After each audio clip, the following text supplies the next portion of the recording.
That was such an enlightening chat with Satish. And as promised, here we are with Archita.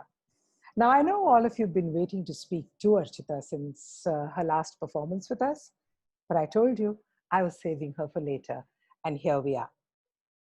Hi, loved the way you did that padam, and it's been a favorite of mine since I saw it almost 30 years ago, and in fact, more than 30 years ago.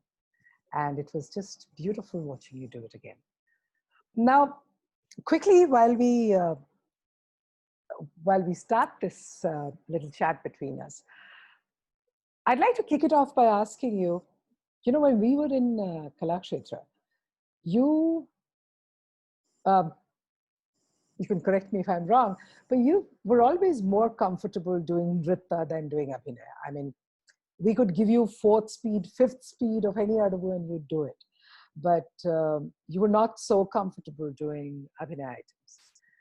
And now, in the past few times that I've watched you, you're just so comfortable doing the Abhinaya items. And I think, you've been a joy to watch. What's your take on this? How do you think this transition from Nritta to Abhinaya happened for you? Thank you so much for appreciating the padam, first of all. Yes, and I also remember seeing this padam for the first time during Bali Zaragetram, Bali Subaya, and I was in the first year. And I remember I didn't understand much except that, yes, she was playing with quarries and asking one or two, and I thought it was really cute. But yes, very rightly said, I always preferred Nritta items, Tilanas, and I didn't mind doing a Kedara Gaudam again. But a Padam, and especially a Kshetragya Padam, has never been my strong point. But giving credit where it is due. And I think also when we are students, like Tripti mentioned last time, that since we don't understand, or probably we don't get the depth of the Abhinaya so easily as a student, because you're so much younger and so much more full of energy. So you like the Nritta items because wo karke khatam karo. Here, you think of an, and sometimes Kshetranyas, Kshetranyas, all of them are so stretched. So that, and also because I think at Kalakshetra, the Abhinaya is a very, very Natyadharmi, and should I say, the Uttama Naika, and a very restrained Abhinaya. Of course, the stalwarts did very well, Pushpaniyaka and Ambiyaka, and even all our teachers. I think at that point, we sort of more replicated what we saw than actually, understanding. As you say in Tamil, yeah. It didn't seep in much. So Nritta, yeah. So Nritta items were all, and I still enjoy doing Sharikal and Mandi and all that. But having said that, I think after the Kalakshetra period, when I was in Delhi, and when we started doing performances together, that is the time I think doing padams with you has, I think, brought out, and also slowly I started enjoying. But while at Kalakshetra, I remember I used to enjoy doing Mohanamai a lot. Yes. Mohanamai. Yes, I think all of us remember you doing Mohanamai. Mohanamai. And then do what you think, because you had to get angry. So not very complicated. You're so right that Nritta items were always more up my sleeve than Abhinaya. And slow Abhinaya, oh my God. I remember I was so nervous when I had to do... Which was the first Kshetriya Padam that you learned? The first Kshetriya Padam that I learned was Manchidinamu. But I loved that Padam. But I really had a lot of problem getting into the mood where Neelambari was concerned. Etuvanti Vade Vado. Kutila Kuntali. Because the Kutila Kuntali. Because the idea that the Naika had never seen him, and despite that she's waiting for him, was just not. I mean, I thought it was a very ridiculous woman. I remember Sharda teacher telling you, Archita, please fall in love. Absolutely. Absolutely. So, Okay. Now, this particular padam, I think neither of us learned in Kalakshetra, because I think when we were that's right. in Kalakshetra, this was no longer done on a regular basis at that time. I believe it's now being done again. But you learned it later, right? So tell us a bit about your experience of learning it. Yeah, in fact, I learned it much later when we got transferred. My husband's job took him back to Chennai, and I requested Ambika teacher to teach it to me. And it was a very, very different experience from doing it as a class padam. Of course, by that time, I mean, there were several years between being a student and being all by yourself. So, and Ambika Akka also is another person I think all of us really greatly admire. Yeah. And all of us who have seen Karmari Amman Kurvanji, and when she comes out as Naganatana Madina, where she comes out from that frame, that set which is created, she looks like the Devi incarnate herself, Sakshat, Devi. When Ambika, even I think in Devati, normally when she walks by, she doesn't have to play a role. When she's normally walking by, Ambika is the embodiment of grace. I mean, I think all of us just think of her when we think of grace. Absolutely. So, and she also has spent so many years with teacher, Shada teacher. Yeah. So I think this either Aliga Paditarada and also saying then this movement and all those things got reinforced. And she would keep on showing it again and again. You can still enhance it. You can still feel more. So I think that really helped. She's very, very patient, very, very loving. And like you said, she epitomizes grace. Totally. So learning as a class item and learning and a padam separately was a very, very, very different experience, a unique experience. Actually, I also learned, I think, a couple of other things from her. I think Tamara Saksha also I learned from her only. Yes. We shall be seeing Tamara Saksha soon.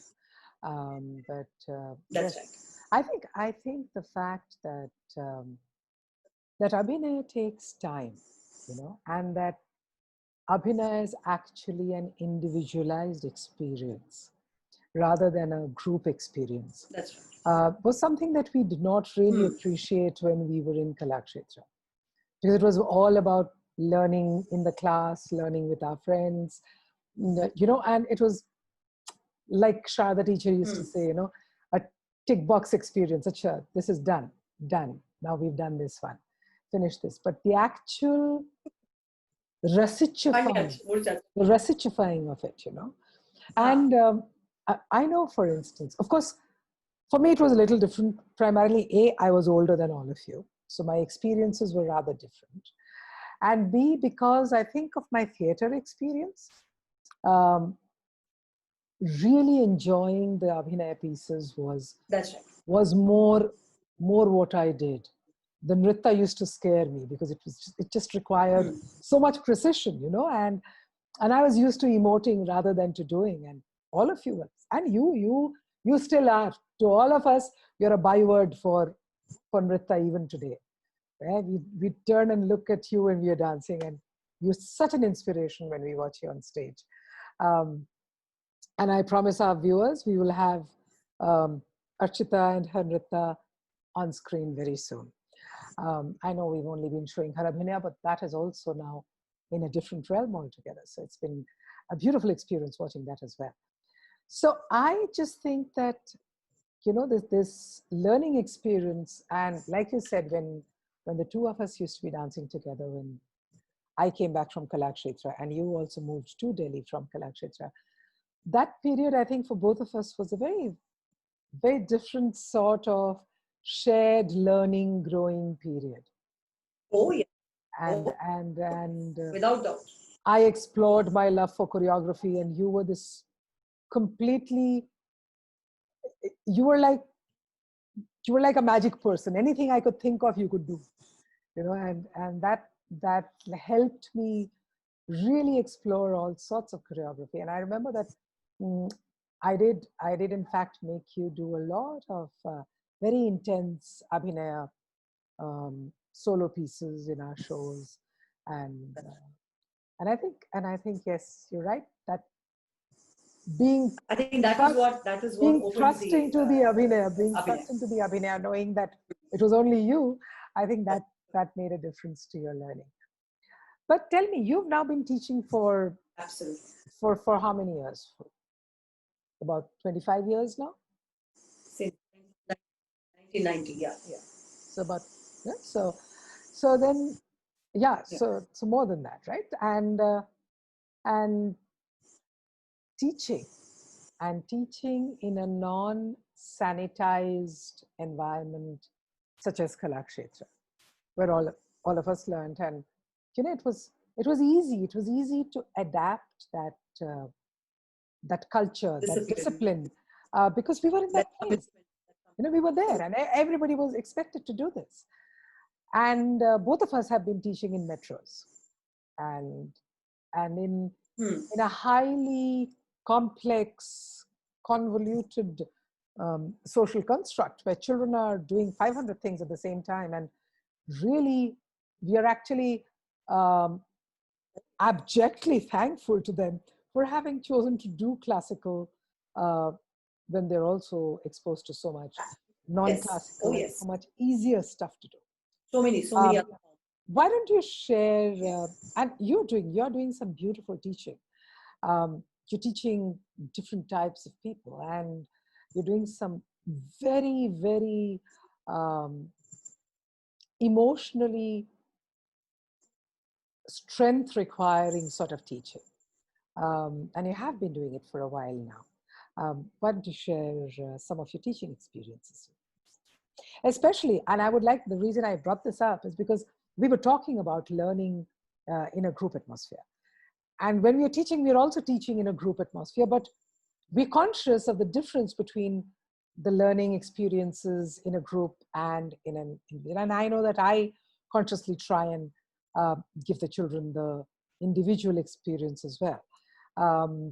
How have you found that, especially with your senior students who've been with you for a while, when you're teaching them, when you're taking them into the realm of abhinaya, and also with these special children that you're working with? How has that experience been? Teaching, I think, Ahmedabad, Mumbai, Chennai, more Ahmedabad than Mumbai. I think Mumbai has been the most challenging. Somehow in Ahmedabad, I found a group that was quite cohesive. And in Ahmedabad, we were doing quite a few Gujarati folk items as well as Bharatanatyam. And I had the group which was quite committed to both, which was nice. It was a good, it was a good opportunity for us to get some of my mother's group items back into the folk. And please tell our audiences what you mean by when you say your mother's group presentations, because that is something I would love you to share. Yes. Yeah. Yes.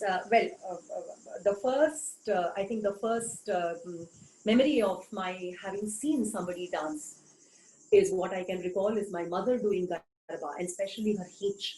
Even today, she is known for her heech, and she gets into mood even with her knee pain and her breathing difficulty. She starts doing heech with her grandchildren. So I remember her doing the heech. I knew it was called the heech for some reason. And I remember my older cousins who were probably a year or a couple of years younger than my mother. So they were all a part of a group which was run by my eldest aunt and another lady. So that group was called Nupur Chankar, and they used to do lots of Garba, Ras, Tippani. Hudo was not so popular then as it is popular now. But it was Tippani, Ras, Garba or Rasado. But Rasado was more normally done by men. But my mother used to be one of the most active members of the group, right from creating formations to procuring dresses to, finding venues for practice and all that. Till she moved to Baroda after she got married to my dad. And even after that, she continued for quite a while. So these items, the feeling my mother was getting is that, these are some very nice tipnis, some very, very prachin garba, some very, very old duha of the ras. Let us revive them before it totally, sinks into oblivion. So that is an opportunity I had in Ahmedabad, because people relate to the folk forms quicker than Bharatanatyam. In Mumbai, the challenge Bollywood dancing, and here, because there are so many classes which teach children for a month or a month and a half, 3 months, and then they are doing several shows of Bollywood dancing. So that quick performing opportunity becomes a very big temptation for a lot instant of dance, instant dance. dance.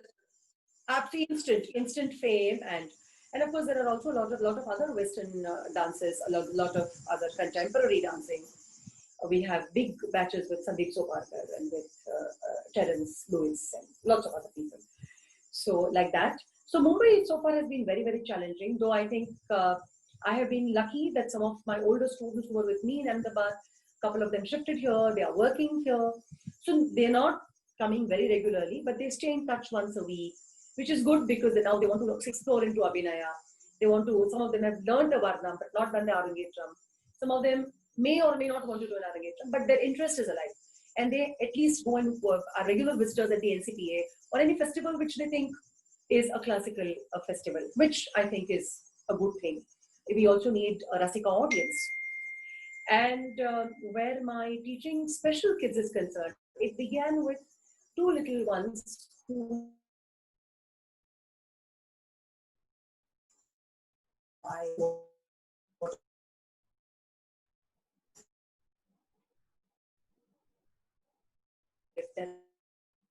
right, but 6-8 months into Takadu, Natadu and all, and they could lift their hand without supporting it with the other hand. So that was a very fulfilling thing. I started hiring the hall of a school which is run for non-hearing and non-speaking people. And that has been such a rewarding experience, There are two girls who can hear partially. So when they do go for competitions and things like that, I place them in a manner that they can see them. The others, of course, the older group lip reads very fast. So that works as an advantage. With the younger group, it is always a touch and go, because even when you tell them you need to do it 4 times, each one counts in their own speed. And whatever cues you give them in front of them, they are so excited to be on the stage, because they are right from senior KG to 3rd standard. So they are so excited to be on the stage that you may cue them, you may sort of try to draw their attention, they just look through you. So the little ones, and they don't lip read very fast. And some of them don't come there since lower KG. Some of them come straight away in the 3rd standard or the 2nd standard. So it takes them that much more time. But most of them, I have realized, have an inborn sense of rhythm.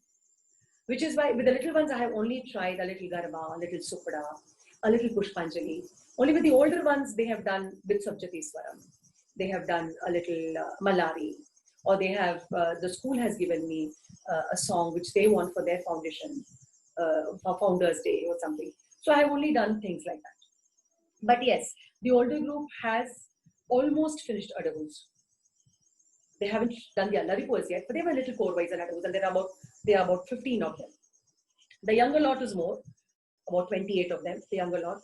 But younger lot, like I said, some of them have some more challenges over and above the hearing and speaking. Some of them have a big problem with that balance. And 3 of the little ones, they are they're gorgeous to look at. But they're also autistic. So that becomes that much more of a challenge. They one class, they miss, and they are black. Yeah, well, but they are very, very loving. I think in the long run, it is not about how much they are learning. It is about the experience that you're giving them. It is that freedom from whatever constraints they may have in other terms, that dancing brings to them, that sense of achievement, that sense of joy. And I think that is a beautiful, beautiful thing, that beautiful gift that you're giving them.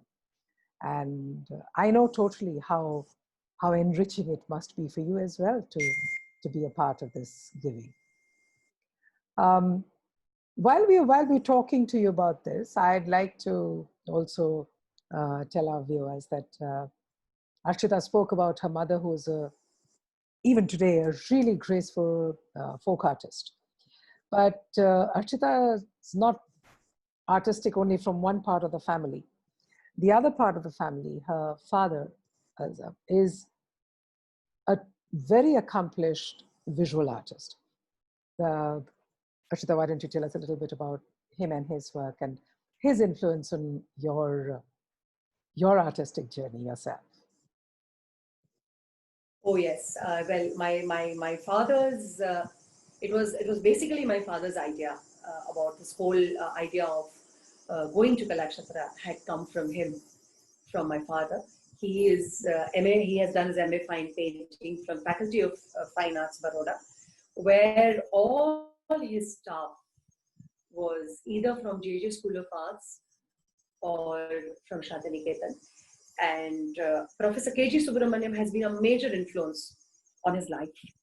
So, and he was very exposed to Rupanyattai Theosophy and to the Faculty of Performing Arts at Baroda, because they were regularly holding festivals when they were students, when my father was a student. And all his company also, they used to also celebrate Navaratri in their faculty with a lot of gusto. So, and my father also, though we don't hear him singing much, but when he does sing any of his old garbas, he can actually sing quite well. He doesn't sing much, which is a different question, but he can actually sing quite well. So it was my father who gave the idea of Kalakshetra and supported me right through. So his background is what gives us the eye for a good taste, for a good color combination, a good backdrop, or any of stage settings and things like that. And even today, at he's nearly 80, even today, in his own ancestral house in Bhavnagar, there was a very well-known musician locally over there called Jagdeep Bhai Virani. He had started an institution called Saptakala. And my father is still kept in touch with all his Saptakala mates. They meet from time to time. They also have performances from time to time. They've created a foundation with his name. And